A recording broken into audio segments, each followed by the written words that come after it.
So the raspberry seeds have been in the solution of potassium hydroxide and hydrogen peroxide for 7 days. This is the morning of day 8. You simply strain them through a strainer and rinse with cold water.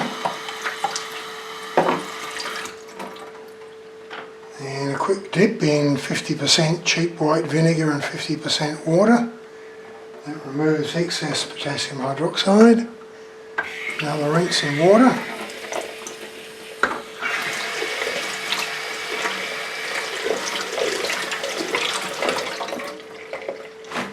Dry them with a tissue. And now they're ready to be sown into a pot. Right, the usual way rubus breeders sow raspberry and blackberry seeds is into flats, and then they prick out the seedlings into individual pots to be grown out later. I don't do it that way. I put them all in a pot, in this case the medium-sized pot. I label the pot, I fill the pot almost to the top with regular coarse potting mix, and then over the top of that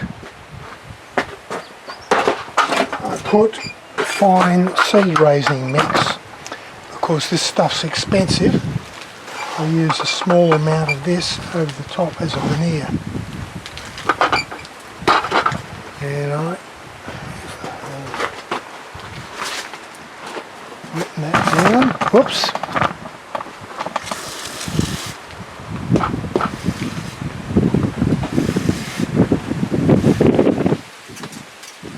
Sow the seed.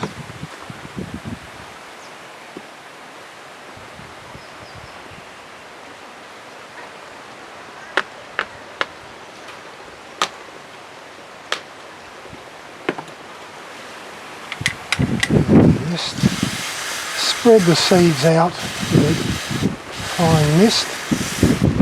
And they cover most of the pot.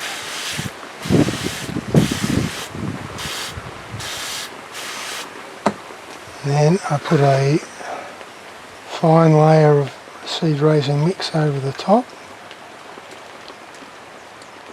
Give that a spray in. Then I put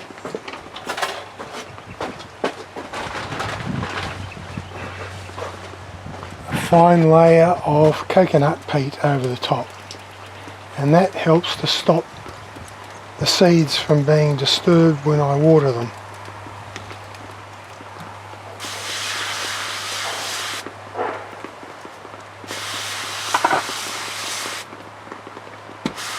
Okay, that's done. Now this goes into my little greenhouse over there. It gets supplementary lighting from LED lights, and it keeps the seeds warm enough to germinate during the winter. You can see what happens as they grow out. They all compete with each other to outgrow the rest of them. Usually I find there's 1 or 2 most vigorous of the seedlings grow up and smother the rest of them. So that's the one I keep. The rest of them, they get killed off by the more vigorous seedlings, or I just remove them once the vigorous ones got to a large enough size that I know what it is.